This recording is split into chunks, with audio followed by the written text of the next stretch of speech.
Et bonjour à tous, c'est John Jodan, bienvenue dans cette nouvelle vidéo les amis, on va parler du chapitre 68 de Dragon Ball Super. On avait parlé des spoilers il y a, je sais plus, c'était à peu près il y a une semaine, et ça s'annonçait fort intéressant, et force est de constater que le chapitre est effectivement très intéressant. Franchement, j'ai beaucoup aimé, donc on va évidemment reprendre chronologiquement un peu tous les événements et détailler tout ça, analyser tout ça.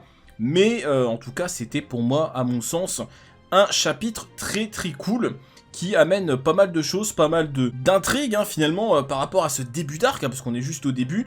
Et ça s'annonce plutôt pas mal. Alors on est parti, bon la cover qui était plutôt stylée. On commence directement avec, enfin on pourrait croire que c'est un flashback. Alors en fait quelque part c'est un flashback, mais à travers les souvenirs de Granola. En fait il s'est assoupi et en gros il est en train de faire un cauchemar finalement. Et il revit certains événements. Donc on voit les vaisseaux de l'armée de Freezer, on va pas redétailler, c'était dans les spoilers. Les vaisseaux de l'armée de Freezer et nous avons des Saiyans évidemment qui attaquent sa planète d'origine. Hein. Donc on rappelle que Granola fait partie de la race des céréaliens, c'est pas facile à dire. Céréalgines, s'ils font à mon avis un anime ça va être ça, Céréalgines. J'imagine qu'ils vont appeler ça comme ça, enfin bref. Peu importe, bon de toute façon son nom avait un rapport avec tout ce qui est céréales, hein, pareil pour son acolyte Hotmeal. Alors Hotmeal on sait pas trop, ça a l'air d'être un robot, hein, mais bon, peu importe, en tout cas il y a un délire comme ça. Donc on voit des Ozaru qui saccagent la ville, hein, et là on a également un Ozaru qui regarde à travers une sorte de chapelle, un trou, et c'est Bardock, hein, clairement je vous en ai déjà parlé dans les spoilers, c'est totalement Bardock avec la cicatrice. Donc voilà, ça nous raconte des petites choses sympathiques, hein, ça rejoint certaines parties de l'histoire qu'on connaît déjà et c'est plutôt intéressant. Donc voilà, il reprend conscience, il voit que voilà, il a fait un cauchemar tout simplement et il se dit encore ce cauchemar. Bon, on voit qu'il y a un certain trauma, mais ça n'a pas l'air très étonnant parce qu'a priori c'est le seul survivant de sa race. Et bon là on a un petit comment dire un petit récap des choses qui est fait par Hotmeal en mode oui bah Freezer est mort il y a déjà pas mal d'années. Alors visiblement les informations que détient Hotmeal ne sont pas tout à fait à jour hein, parce que bon bah, évidemment Freezer a été ressuscité récemment, mais bon il dit que Freezer est mort, que l'armée bon elle est plus que longue d'elle-même, hein, il n'y a plus grand chose. Et puis on a quand même Granola qui recentre un peu le sujet et qui dit oui d'accord bon Freezer est mort tout ça, mais ceux qui m'ont attaqué c'était ces singes barbares. Et là, on a Hotmeal qui fait le rapprochement, qui dit « Ah, tu parles des Saiyans ». Voilà, ensuite, transition, plutôt bien foutue, hein, qui nous ramène à Goku, qui essaye de choper le poisson oracle. Alors au début, tu comprends pas trop pourquoi, mais en fait, le poisson oracle, il fait apparemment, il fait des insomnies, hein, c'est ce qu'on nous dit. Il fait des insomnies, et du coup, il a besoin d'une piqûre, bon. C'est pour le gag, hein, clairement, je veux dire, faire une piqûre... on est chez les dieux, tu vois, mais on a besoin de faire une piqûre, bon. Bref, c'est pour le gag, mais par contre, oui, il se dit un truc assez intéressant, c'est que le poisson oracle, quand il fait des insomnies, c'est qu'il y a un truc qui va partir en couille dans le futur. C'est-à-dire qu'il y a un truc qui va... Voilà, il y a Disaster Incoming. Donc ça, déjà, c'est un premier point assez intéressant. Et là, alors là, par contre, ça, cette partie, ces cases, je les ai détestées. En fait, je commence à me demander, enfin, ça fait un moment que je me dis ça, mais en fait, je pense que Toyotaro, en fait, je pense qu'il a vraiment pas compris le perso de Goku, mais genre, en fait, c'est pas volontaire, c'est vraiment qu'il a pas compris, je pense. Il a pas compris, parce qu'on a encore ce délire de regarder d'un Goku à moitié débile, en mode je pensais qu'il allait avoir voilà, suite au... voilà, oui, il vient de lui dire que le poisson oracle, quand il fait ça, c'est qu'il y a peut-être un désastre qui se prépare, et t'as Goku qui fait comme un gros débile, tu sais, on lui parle de désastre, hein, mais lui, oui, dommage, je pensais qu'il allait y avoir un mec fort qui allait arriver. T'as même Vegeta, regarde, Vegeta, on dirait que c'est nous, qui dit, ouais, t'as pas retenu la leçon. Pareil, Beerus derrière qui dit, ouais, tu vas pas encore me refaire le coup, genre tu veux te battre contre un ennemi puissant, après ça nous retombe dessus, donc... Je sais pas si c'est volontaire ou si c'est vraiment Toyotaro qui a pas compris le personnage de Goku, mais Goku il est pas comme ça. Ok, il aime bien se battre contre des ennemis puissants, mais c'est pas juste ça, c'est pas juste ça. Souvent la situation l'oblige, et quand les choses sont sérieuses, quand la Terre est en danger, il le prend au sérieux. Là, on dirait un débile mental qui veut juste se battre, qui en a rien à foutre des conséquences. Goku il est pas comme ça. C'est insupportable de voir ça. On regarde DBZ là notamment en ce moment sur Twitch, mais regardez les gars, Goku est-ce qu'il est comme ça? Mais non, il est pas comme ça. C'est n'importe quoi. Et donc je me dis que Toyotaro, en fait, il a juste pas compris le personnage. C'est pas possible de répéter autant de fois cette connerie, quoi. Parce que tu le fais une fois, deux fois, mais le mec il met ça tout le temps, il veut pas être contre un ennemi fort. Et tout le monde lui dit, Vegeta lui dit t'as pas retenu la leçon, Beerus lui dit t'as pas retenu la leçon. Donc on dirait que le mec il nous troll, genre, regardez, je respecte pas le perso et ça me fait marrer, enfin Bon, on met ça de côté, parce que ça, bon, ça dure 2-3 cases, à la limite on s'en fout, mais c'est fatigant, hein, vraiment, je comprends pas comment on peut, à ce point-là, rendre le perso stupide, enfin, le réduire à ça, en fait. En fait, on réduit à Goku à un mec qui veut se battre. C'est pas ça, c'est pas que ça, oui, il aime bien se battre, mais c'est pas que ça, c'est n'importe quoi. Bref, bon, c'est... Passons. Mais j'étais obligé, un petit coup de gueule, j'avais pas le choix, parce que c'est insupportable de voir ce non-respect, mais bon. Bref. Bon, Goku et Whis qui s'apprêtent à engager un petit combat, hein, assez rapide. Donc là, j'aime bien, hein, badass. On passe en Ultra Instinct maîtrisé. Alors, on voit qu'il passe d'abord par l'Ultra Instinct non maîtrisé. Alors, est-ce que c'est vraiment obligatoire ou non? Bon, on sait pas trop.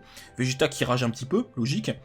Bon, ça commence, donc on a Goku qui fonce, qui fait un saut énorme, et qui se sépare, bon pourquoi pas, c'est sympathique, petit enchaînement avec Whis, et bon Whis esquive tout, tu t'en doutes, et comprend très rapidement que finalement le vrai corps de Goku n'est jamais descendu, est resté en hauteur, et bon Goku se prend un bon coup de pied dans la tronche, et retombe, et voilà, enfin c'était vraiment un petit combat très très rapide, hein, c'était assez... Voilà. Bon, Dawis qui lui dit ouais, ça sert à rien de me copier, machin, utilise son propre style. J'ai un peu de mal avec ça aussi. Bon, après, on pourrait se dire qu'après tout, hein, Goku a copié le Kamehameha au début de l'œuvre, hein. Certes, mais Goku, c'est pas le genre de mec qui fait que de copier ses ennemis. Justement, enfin, ses ennemis, enfin, ouais, c'est pas un ennemi, vous avez compris. Justement, c'est Goku lui-même qui dit aux autres, ouais, arrête d'utiliser les techniques d'autres personnes, ça sert à rien. Tu vois, et là, le mec, il fait pareil. Bon, un peu limite, mais bon, bref, bon, allez, on va passer. Bon, là, on a une discussion assez intéressante avec Vegeta qui demande si Whis est en Ultra Instinct, en fait, à ce moment-là. Et donc, Beerus, il explique que pas vraiment, parce qu'en fait, Whis n'a pas un mode Ultra Instinct, comme Goku, finalement, il est en Ultra Instinct tout le temps, mais ça, on s'en doutait, hein, je veux dire, ça paraissait logique. Donc, en gros, Whis, l'Ultra Instinct, c'est dans sa nature, c'est quelque chose qu'il a de base et qui est constamment actif. Donc ça, bon, on s'en doutait un petit peu. Vient ensuite, pareil, une discussion assez intéressante, et ça, je vous l'avais dit, parce que certains étaient en mode, oui, mais du coup, Goku, il a atteint l'Ultra Instinct maîtrisé, ça sert plus à rien, c'est fini. Oui, mais non, hein, oui, mais non, parce que certes, il a atteint l'Ultra Instinct, mais maintenant, il peut aller encore plus loin, parce que comme le dit Whis, finalement, ici, c'est que il y a plusieurs niveaux. Ok, il a maintenant l'Ultra Instinct maîtrisé, alors maîtrisé dans le sens où il est en Ultra Instinct, mais maintenant, il peut encore le perfectionner. Et donc, Whis lui dit que lui-même maîtrise mieux l'Ultra Instinct que Merus, et le Grand Prêtre, il maîtrise encore mieux l'Ultra Instinct que Whis lui-même. Donc en gros, Goku a encore une marge de manœuvre devant lui. Et encore heureux, parce que sinon, ça serait un peu bizarre quand même. Le héros qui peut plus aller plus loin, bon, ça serait un peu bizarre dans un shonen, mais... En tout cas, c'est ce qu'on nous dit, et ça paraît totalement logique, hein, je veux dire, parce que sinon ça veut dire que t'atteins l'Ultra Instinct, tout le monde est au même niveau. Ah non, tout le monde n'est pas au même niveau. Donc forcément, il y a quelque chose. Et là, discussion très intéressante. Très intéressante. Parce que on commençait tous à se demander, bon, bah du coup, Vegeta, il fait quoi? Il fait quoi, mon frérot Vegeta? Parce que, visiblement, il est pas décidé à essayer de maîtriser Ultra Instinct. Ouais, il dit à Beerus que c'est pas dans son style de combat, hein, parce que là, ça repose quand même sur le calme et l'harmonie. Et il dit, bon, bah, qu'il débassera Goku d'une autre manière. Bon, la réplique... j'ai envie de dire classique de Vegeta, et Beerus lui dit ah c'est possible. Et là tu dis what? Et donc Beerus nous lance une petite punchline, il nous dit que l'Ultra Instinct n'est pas la seule technique des dieux. Et ça c'est extrêmement intéressant, parce qu'en gros on nous dit que finalement l'Ultra Instinct c'est la spécialité des anges. Alors par contre, faut quand même reconnaître un truc, c'est que certes c'est la spécialité des anges, mais on nous a bien fait comprendre à maintes reprises que les anges sont au-dessus du game. Donc même si c'est y a autre chose, visiblement quand même l'Ultra Instinct ça a l'air d'être un petit peu le top. Parce que les anges ils sont au top. Mais quand même par contre ça reste très intéressant parce qu'on nous dit, voilà, Beerus te dit qu'il n'y a pas que ça comme technique utilisée par les dieux. Et ça c'est vachement bien parce que du coup vous vous en doutez, ça va nous amener la porte vers l'évolution de Vegeta. Beerus qui explique que en gros les dieux de la destruction ils n'utilisent pas cette technique. Alors en tout cas pas totalement, enfin ils comptent pas que sur ça. Et en même temps il dit, attends regarde, réfléchis Vegeta, je suis un dieu de la destruction et tu penses que en gros tout le monde, on va tous se spécialiser sur un truc qui repose sur le calme et la tranquillité, alors que c'est vrai que c'est un dieu de la destruction, c'est vrai que ça peut paraître un peu paradoxal. Bon alors évidemment ici on pense tous à quoi? On pense à l'énergie de destruction. hein, le Hakai et compagnie. Bon, dans le manga, Goku tente un Hakai sur Zamasu fusionné. Bon, ça marche pas, c'était vite fait, c'était un petit essai comme ça. Mais on se dit que Vegeta va sûrement apprendre à maîtriser l'énergie de destruction, probablement. Après, j'espère que ça va pas finir en spam Hakai, hein, je pense pas, ça serait ridicule. Mais clairement, on se dirige vers ça, vers la partie destruction des dieux. Donc ça peut être très intéressant. Ça peut être vachement bien. Bref, donc en gros, bon, Vegeta qui forcément est très curieux, mais Beerus qui non, la flemme, j'ai pas envie de t'entraîner. Par contre, il a dit j'ai pas envie de t'entraîner, par contre il lui dit juste après, oui, par contre moi je vais aller faire un petit peu d'exercice. Et si t'as envie de venir et de copier, plus ou moins de copier ce que je fais, vas-y viens, fais ce que tu veux.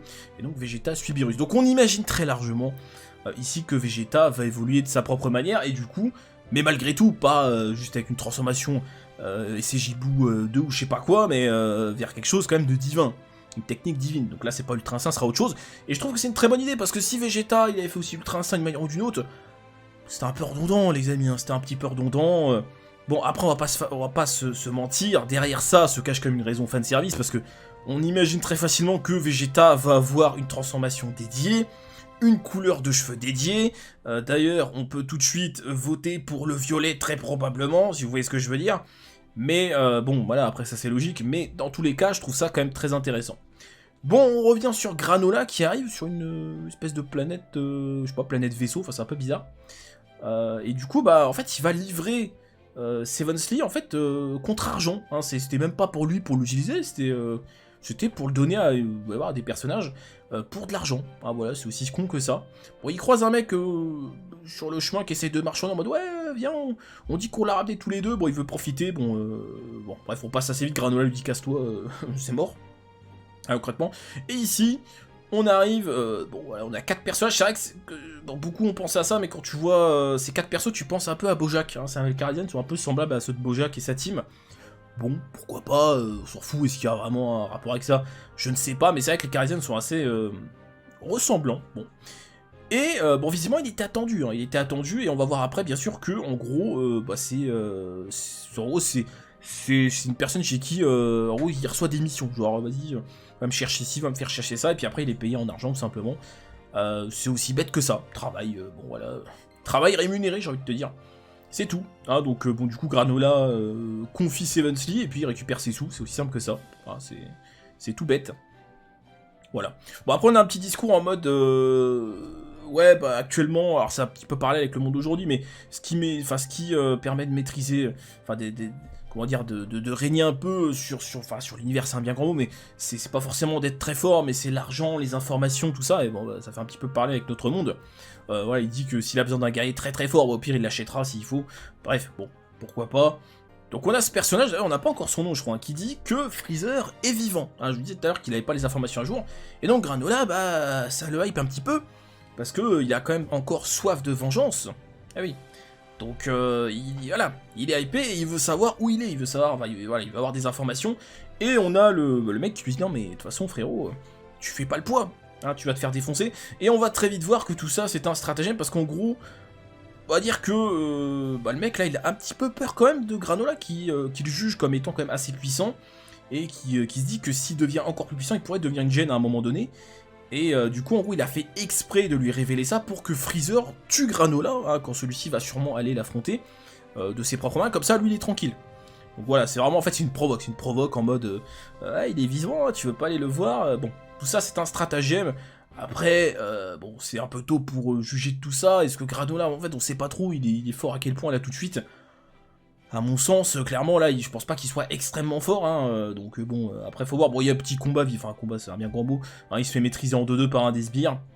Bon, c'est aussi simple que ça. Et bref, tout ça fait partie, encore une fois, et on va le voir, je sais plus où c'est qu'il le dit, d'un stratagème, hein, voilà, pour que finalement Granola se fasse buter quand celui-ci va potentiellement aller voir Freezer. Bon, c'est aussi bête que ça.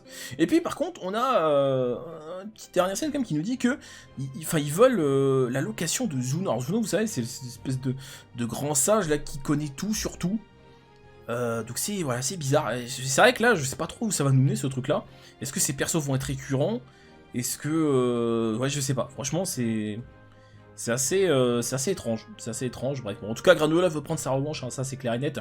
Alors je me dis que dans cet arc, on va on va avoir Freezer forcément, parce que là il est directement concerné. Après, est-ce que... je sais pas. Sauf Freezer, il va arriver, il va lui dire, ouais, bah si on fait un pacte, parce que moi aussi les Saiyans, j'ai envie de les démonter. Ça ferait sens avec Freezer qui disait à la fin de DBS Broly, ouais, j'aimerais bien avoir un allié, parce qu'après tout, ils sont deux, machin. Bon, je sais pas. Ensuite, on a Granola qui est pris en embuscade. Bon, scène pas forcément ultra utile, hein, dans l'absolu. Alors après, si ça nous permet de voir Granola qui... en fait, il leur tend un piège, il a laissé son espèce de... je sais pas, de deuil bizarre, là, dans le vaisseau, hein, pour que sa voix sorte de là, et du coup, ils se sont tous fait avoir, et en gros, bah, il va les flinguer en mode je vais te sniper. Très classe, très badass, j'aime beaucoup.